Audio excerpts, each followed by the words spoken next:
all owners have been fantastic to keep their horses in training when they couldn't go to see them, couldn't go to the yards, and so it's really great that people owners and racegoers are now back on track, and things look like they're going the right way. Yeah, it certainly looks from the outside looking in that you've sort of weathered that storm, because you've had a bright start to the year, a merry month of May in many ways. You've had some good recent winners, high-profile winners as well, and just at the weekend we saw Liberty Beach really stamp her class on the Temple Stakes. How satisfied were you with the manner of that victory, not just winning the pot?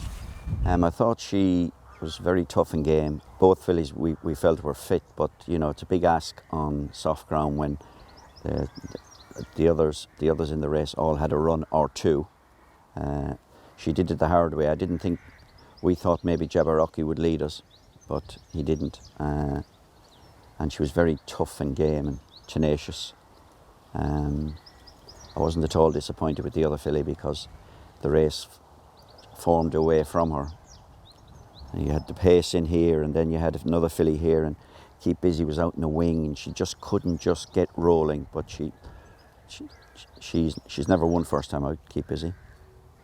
The other filly has won 2, 3 and 4 first time out. So, but no, I'm delighted with Liberty Beach, and I'm sure Keep Busy will go on from Saturday. And you seem pretty determined to try and bag a Group 1 with these fillies, if not both. Now, you've got options, the King's Stand at Royal Ascot possibly first up. Are they both targeted towards that meeting? Absolutely. I mean, if you look at it, Keep Busy was beaten a half length in the Curragh last year by Glass Slippers, who then went on and did fantastically well for Kevin and Terry Holcroft, winning the Abbey and then going to America, which is fantastic. Well, she beat Keep Busy half a length, so that's how near you are to it. And then Liberty Beach has beaten a head and a neck in the Abbey. So we're not too far away, and that's our aim with both fillies, try and win a Group 1 with them. And just sticking with the team from Haydock over the weekend, it's so nice to see John Quinn training a daughter of Frankel, and a really progressive one by the looks of things. Frank and Stella not only ground it out, but appeared to win possibly a shade cosily. Really strong stayer, this horse, isn't she? Very strong stayer. She's been a very slow burner. She ran once at 2. I ran her really because I wanted to get a run into her because she was so backward, and I felt a run would bring her on, and she ran okay. And then last year it was very slow. She was slow coming to hand, but once she got her head in front, she soon won 3 races quickly. Then we started her off this year on the all-weather at Newcastle because the ground was actually very firm at the time. She ran okay. She finished 4th, and then I thought she was a little bit unlucky at York. Got stopped when she needed not to be stopped. But she came out of the York race very well, and then as you saw at Haydock Saturday, she gallops away. She stays really well. She's in a Carlisle on Friday, and if we're happy with her, we'll run her. I'd like to get her in the 2.5 mile handicap at Royal Ascot. So that's the short-term plan for her. Another one who ran really nice race at York recently at the Dante Festival was Highfield Princess. How encouraged were you by that comeback run after such a busy time last season? I was very pleased because she won 4 times last year and went up quite a bit in the handicap. So sometimes you think, I wonder have we had our year? But she ran really, really well at York, and she's in Friday night at Haydock Park. And she won't be long in winning, and she's a filly with a very good pedigree, so I'll be trying to get some black type somewhere with her. Now, Safe Voyage has been a superb servant for the yard. He made very little impact in the lock in Johnny's first run since the Breeders' Cup, but you're not concerned by that going forward, are you? No, I mean,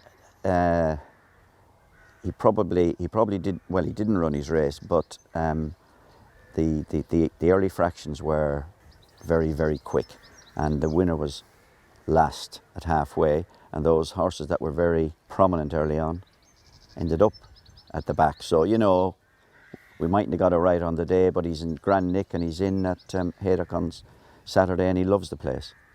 Lots of 7 furlong options for him. Lots of 7 furlong options, and so I'm sure he won't be long in bouncing back. Wonderful. We've seen a few really choicely bred juveniles at the yard this morning. You've had some real crackerjacks through the yard over the years. Now there's a glint in your eye regarding the Ardad colt Tipperary Sunset, a winner at Hamilton. It seems to have done well since then. Yeah, I'm very happy with him. As you see, he's a very good looking horse with a very good mind. He's always shown us plenty of speed. Didn't think he'd win at Hamilton, but I'd have been, I felt he'd run really well. I'd have been disappointed if he didn't show, but he did it well, made his own running, which isn't easy. He's in the Brian Yearly at Beverley on Saturday, so we're considered that. If he doesn't go there, he'll go run in the conditions race up at Musselburgh on Derby Day. And if he improves again, could be a Royal Ascot horse. Now, personally, we've saved the best to last, John. El Astronaute. Has there ever been a more well-named horse? He is a rocket, isn't he? 14 victories. What does he mean to you, this horse? Well, he means everything to us, really, because he wears it on his sleeve. He wins every year. It took him, his first real improvement came at 5, which is phenomenal.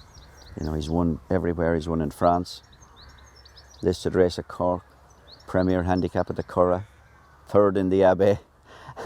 You name it. He's a wonderful horse, and as you see, he's 8 years of age, but he doesn't look it, and his enthusiasm in the morning is unbelievable.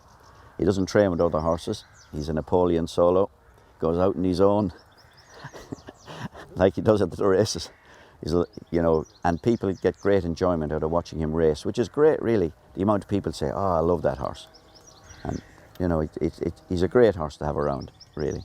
I'm delighted to see him win at Chester because Her Majesty's horse, I would think, is a fair horse, and the 3rd horse was 2nd in the Temple Stakes to the filly on Saturday, so it's very strong form. And he might join the fillies on a few jaunts this season. Oh, definitely. He ran really well in the Abbey, so I think I'll speak to Ross and we'll put him in there and he'll lead them in the Abbey. They mightn't catch him.